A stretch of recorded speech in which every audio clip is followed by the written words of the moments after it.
What's up, Buckers? How's everybody doing? Well, welcome to my journal.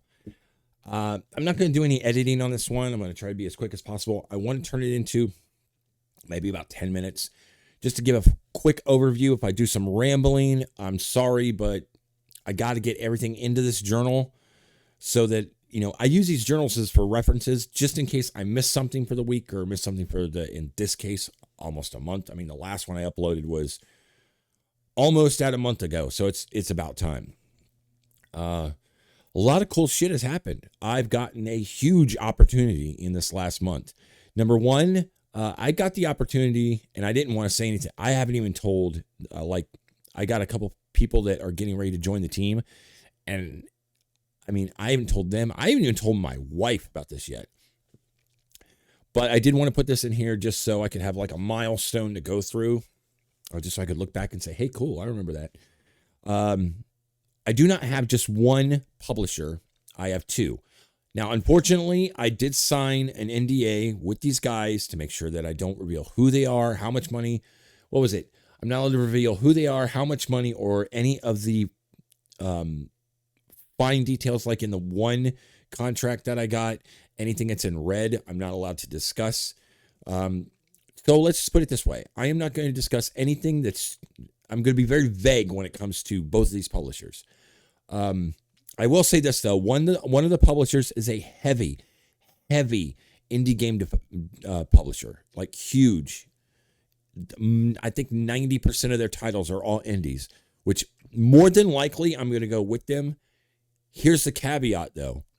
Once I started talking to them, I actually thought these Sweet Baby assholes were fake. I thought it was some kind of scam that was trying to get either a hold of my IP or wanted me to send them money, or it's one of those local scams, that overseas scams that they're trying to get money out of you or something else. I did not think that they were real, but apparently this one publisher I work with actually works with Sweet Baby. But there's talks that they're no longer going to work with Sweet Baby, so that's good. So I've had my run-ins with those guys. Anybody that ever watches this stuff, if you guys are keeping up with me, here's a word of advice.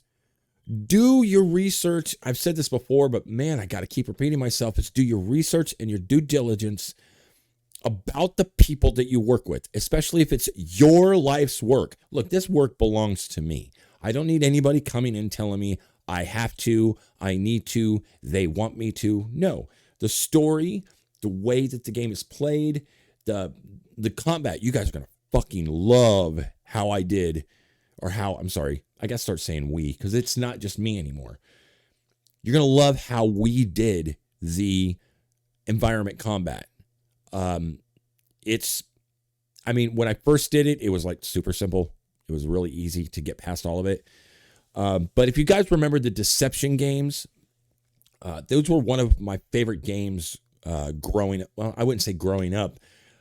Those Deception games came out, let's see, PS1. So I was like, oh my God, maybe 21, 22 years old when the PS1 came out. Wow, I'm fucking old, guys. You can believe that shit. Damn. But anyway, I always liked the Deception games because it wasn't the norm as far as combat was ever concerned. And I played all of them. I like all of them, which FYI, I believe it was Tecmo that did the last string of it. Guys, make one for the PS5 and make it gory as fuck. Just saying. If I could do that, it's so fun. Anyway, where was I? I'm going on a rant again. It's just make sure that you find out who you're working with.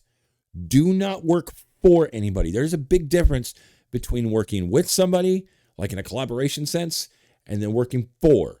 As soon as you hand your work over to somebody, you're working for them. As soon as you sign that dotted line, if you do not sit down and talk about the intricate details of the contract, you're working for them. You're not working with them. And that's why I'm glad I've got now two praying to God that this third one comes in. But I'm glad that I've got 2 different publishers that I can work for or work with, so I'm not working for them. Wow, I'm tongue-tied today. Because like I said, the IP, the story, everything's mine. Everything's mine. Still getting shit for using Sydney assets, but guys, have you played the demo that I've got on Steam? It is absolutely nothing. No one has done what I've done with these assets anywhere. For some strange reason, I don't know why, but these other developers think that the only thing that you can use these assets for are third and first person shooters, zombie games. Do you guys realize the work that these guys do? I'm showcasing the fuck out of them. I've already contacted them. They say, oh, you don't have to say anything about us. Oh, you don't have to say our names. Oh, you don't have to. Fuck you. You guys are fucking awesome. You guys have saved me so much time, money. I could have already spent on the assets I've got now for the game. I could have already spent tens of thousands of dollars. And I think in total on assets, I've only spent about $5,000. And I could have easily spent double that. Easily. And still not had what I have now.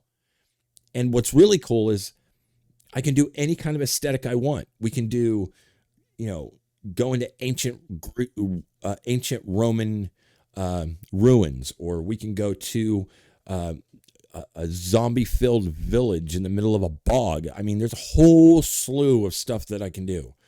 Now, that is the one thing that actually changed. The script didn't really change too much. What has changed, though, is the areas. So in the demo, I decided that we're going to do the shrine area, which is where you basically awaken and you meet Ghost for the first time. Ghost is your guide throughout the game. And you meet Ghost and you talk with her for a minute. And then you go off and you do your stuff. So you're going to go through the actual shrine itself, where you're basically buried, where you're being held. You go from a shrine to what the sewer levels are going to look like. Then from the sewer levels to the dungeon levels, and you'll see what the dungeons look like. The themes for all this stuff will change. Then you go from the dungeon to what the mansion's going to look like. So you got the basement, first floor. In the demo, it's just basement and first floor, and then outside. And then you'll also have the backyard to go to. There's not going to be too much interaction with those. I just want to showcase those areas. Most of your interactions are going to be between the sewer, the shrine, and the dungeon, just so you can get used to what the mechanics are going to look like in the game. And then after you get outside of the mansion, that part is actually going to take you to the city. And the city is where we're going to showcase all of our advertisements, like for Life of Kratom, for The Void, and for Dark Iron Cosplay. I need one more business, so I'm going to only hunt for another week or two. And then I'm just going to take that slot and make it a paid slot as opposed to a free slot. Only because I don't know why. I don't understand. If I was a business owner and somebody said, hey, I'm going to give you free advertisement because I need to bring up my portfolio, why would you say no? I've had 6. I've had 6 different businesses as of now tell me no. I'm like, well, if it's free advertisement, you literally have to do nothing. You don't have to pick up a pen, paste paper. You don't have to make phone calls. You don't have to go to a website. You don't have to make posts. You have to do absolutely nothing. And at least 10,000 people are going to see this within the next 3 months for free. Why would you say no? I don't get it. I don't get it. I do have a cousin, my cousin Joe, who actually owns and operates something called Nerdcraft Games, if anybody has seen that. I'm trying to get a hold of him to see if he wants to be the last advertiser. Like I said, it's going to be free advertisement and everything else. It'll be on a different platform than what he's doing. Hopefully he gets into it, because I do not understand how nobody can like free advertisement, which is really cool, because there's a card game actually in, it's one of the mini games for Our Last Days. So far we only have 2. We have a racing mini game and we have a card mini game. None of them will be implemented in the demo though. the mini games that I showcase is going to be actually outside of the demo.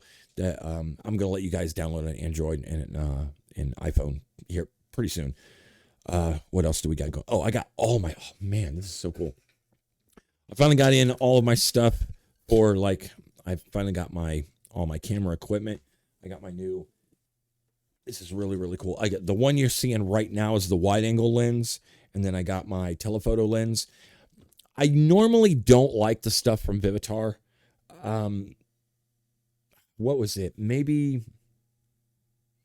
it had to have been like right around the time that I had met Crystal, and we were still working. Me and everybody else was still working over at Sears. Vivitar was shit. Like, you would sneeze on it and it would break. But I've got to admit, like, as far as the quality of a lot of this stuff, the lenses are just absolutely insane. They're clean.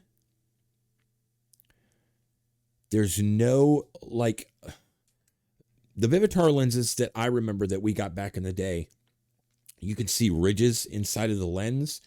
And I mean, I've gone over these lenses probably like 20 or 30 times already. There's no ridges in the lens. There's no scratches.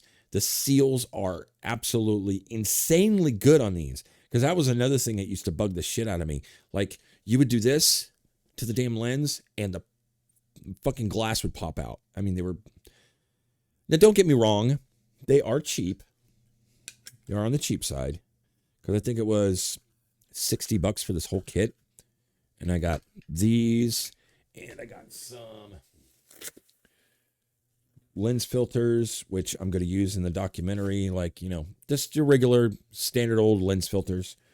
I'm going to use those in the documentary that comes with the standard lens. And a whole bunch of other stuff, cleaning kits and everything else. But I actually am finally got everything that I need to do the documentary. And I got everything to do the podcasts.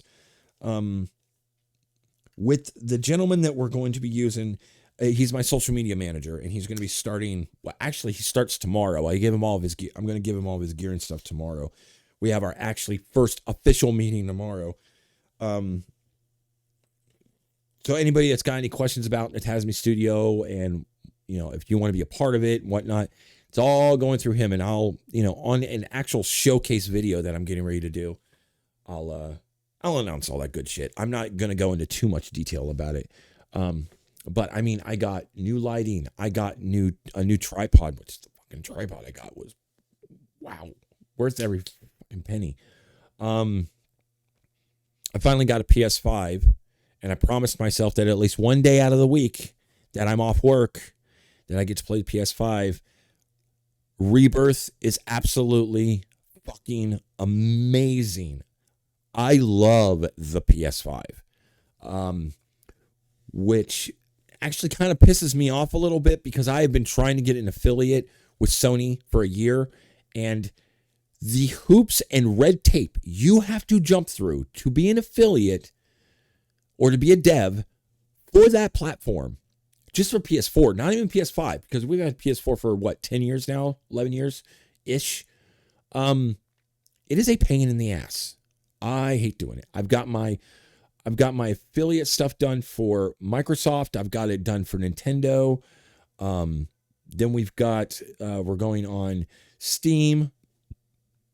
Epic Game Store here in the next couple of weeks is going to make it to where it works just like Steam. So I have another platform. Good thing about the Epic Store is that it's the same cost because they still curate pretty much the same way that Steam does. So it's $100 to get on the platform, and you can develop in either Unreal or Unity. It doesn't matter where you develop.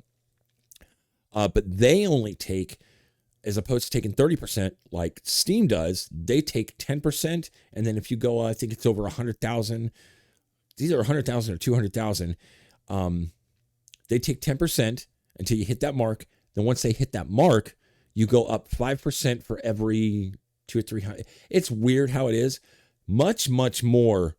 The ROI on Epic is going to be much higher than it is going to be on Steam, which I'm still cannot believe that I have 80 Wait a minute. Let me see if I can remember the number. I don't got it pulled up right now, but it's like 85,200 and some odd wish lists, which means in reality, you only account for 10% of that. So we're still doing very good. If I can get 10,000 wish lists completed once chapter 1 is launched, that just tremendously boosts how fast we're going to get chapter 2 out. Because what I would like to do is every 6 months bring out another chapter. So, in June, chapter 1 comes out. July, August, September.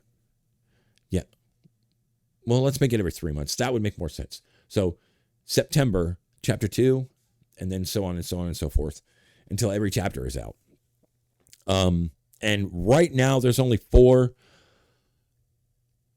But I mean, I'm treating this like it's kind of like a TV show.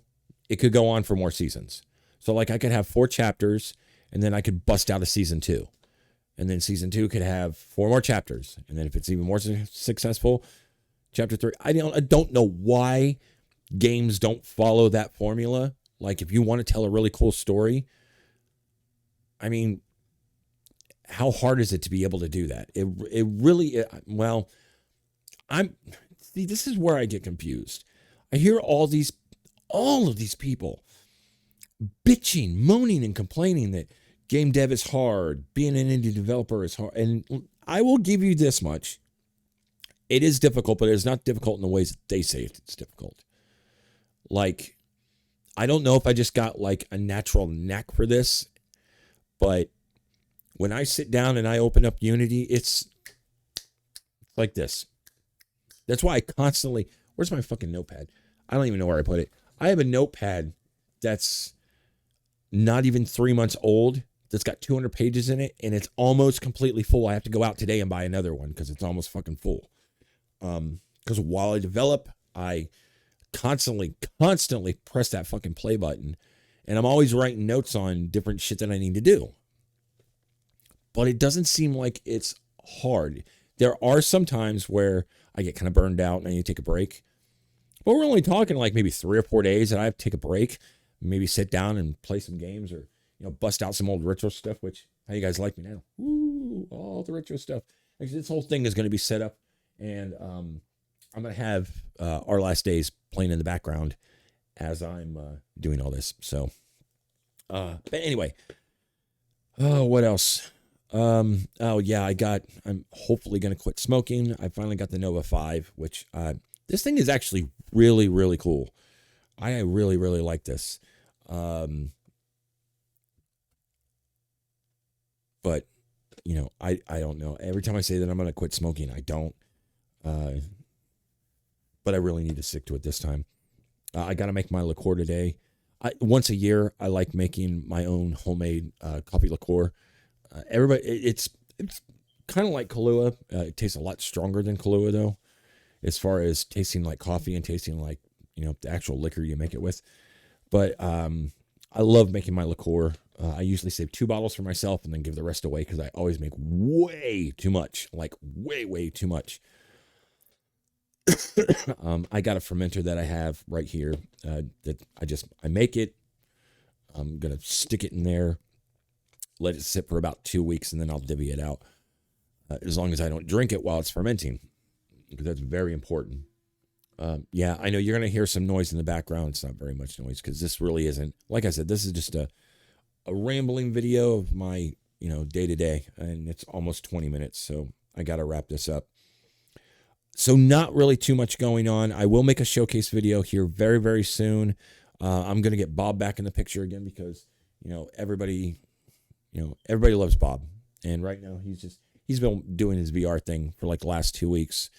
And he's ready to get back in the game. So we're going to get Bob back in here. We're going to be doing some stuff with Little Man. And just to let, everybody know that anybody who watches this, he wants to be a video editor when he grows up. So I am going to facilitate that to the fullest extent. I'm going to buy everything he needs to do his video editing. So as a matter of fact, We're going to start editing videos with Filmora. He uses that Kinemachine or Kinemaster. He uses a whole bunch of stuff. He's into animation. He does very good on his animation.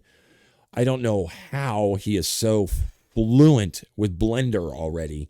When his old man, I mean, I can use Blender. I know how to use Blender to edit my FBX files, so I can dump them back into Unity. This kid could like literally in his sleep use Blender. I don't know. Maybe he's just got a natural knack for it. I mean, it's in the genes.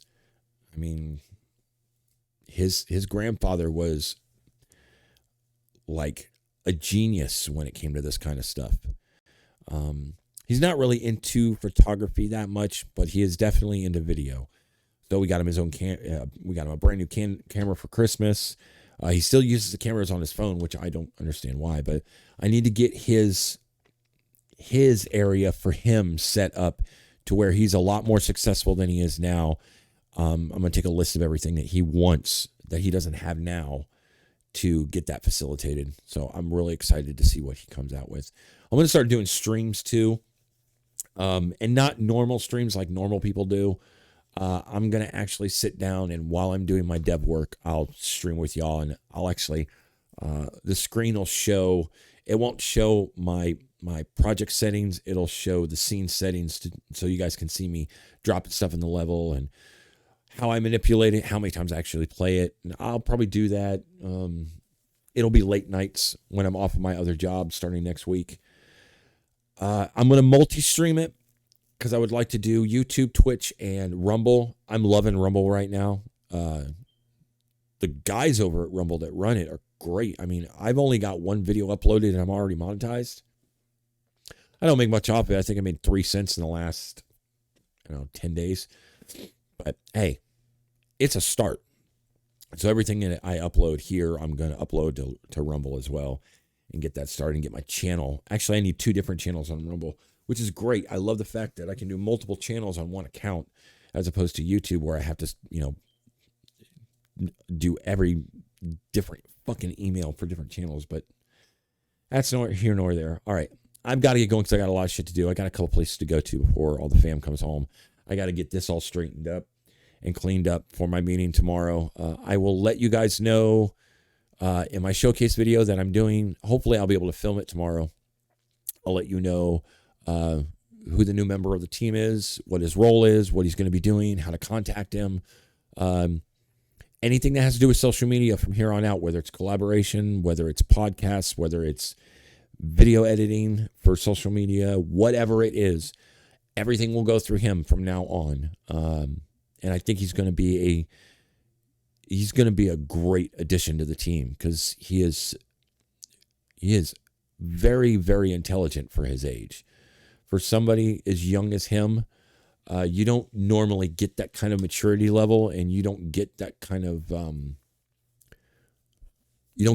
intelligence and maturity level out of most of the generation that's out now. But for a man his age, he is, because I think he's like 21 years old, very intelligent, very mature, very down to earth. And he's really excited about doing this because, I mean, I'm kind of seeing myself in him a little bit as far as, not wanting to do the traditional 9-to-5 or work for a company for the rest of your life. You want to be your own boss, set your own hours. And it's like I told him, sky's the limit. You can do, I'm letting him take this social media thing and doing whatever he wants with it. So however much money he wants to make or make the company, he's more than welcome to do it. He can collab with, there are some people out there I will not collab with, but others I will. But I'm happy to see him come on. I really am. I really like this kid, and I know you guys are going to like him. I don't know how he is about doing videos, but I'm going to do a podcast with him probably in the next couple months. Probably once the documentary's done. Oh, and the trailer for the documentary. I got all my shit together finally to be able to do a teaser for it. I'm going to let the guys over at Life of Kratom see it. So, Mr. Smith, if you're watching this, hopefully we can get together within the next couple of weeks and I can start this documentary because I'm so excited. If anything, even if it doesn't get very many views, even if it doesn't get very much exposure, this is just basically something that I can give to you guys, some way that I know of, that can thank you guys for everything you have done for me. Because I honestly think that if it wasn't for you guys, I would not be in the position I am now. I am 100% sure of that. Yeah, I would still have my wife, my son, and the other people around me who love me. But it goes back to the old adage that if you can't take care of yourself, you can't take care of others. And before I found these guys, I was not able to take care of myself. I was jumping from doctor to doctor. They were putting me on all kinds of fucking meds that would either make me a zombie or just not work. It's given me the quality of life I need to take care of my family and to also do something that I've been dreaming about for at least the last 25, 30 years. At the very least 25, 30 years. And I can finally do it. I love those guys for it. But I'll get into all that when I do the teaser trailer and everything else. And so I hope you guys like that. I hope everybody enjoys this. Again, thank you very much. Shut up. To anybody that watches this, family and friends that would just want to keep up with me, this is what I'm doing. This is where I am. And I'm going to show every single solitary moment of this awesome journey we're about to go on, because it's getting there. It's almost at its peak. And it's going to be fun. It's going to be a lot of work, but I am welcoming that work because it is going to be so much fun. It's going to be so much fun. Don't you think so, Maxie? Maxie Boo! He always just lays there and stares at me. But man, if I say cookie or see, his ears went up. If I say cookie or ice, the guy goes nuts. I'm going to start showcasing Max too. I think you guys will enjoy him. He's grown up to be such an awesome dog. He's got his moments where he's a pain in my ass, but I don't know what I'd do without him. Because honestly, there's been quite a few times he's actually saved my ass. But see, I'm getting into like 25, 30 minutes. I did not want this video to be that long. All right, I got to get going. Love you guys very much. Do not worry about subscribing. Do not worry about liking. Do not worry about sharing. Just know that if you're watching this, I love you. I appreciate you. And damn it, I got to go to work. So, for anybody else that's watching this, thank you very much. Love you guys. And don't forget to stay indie.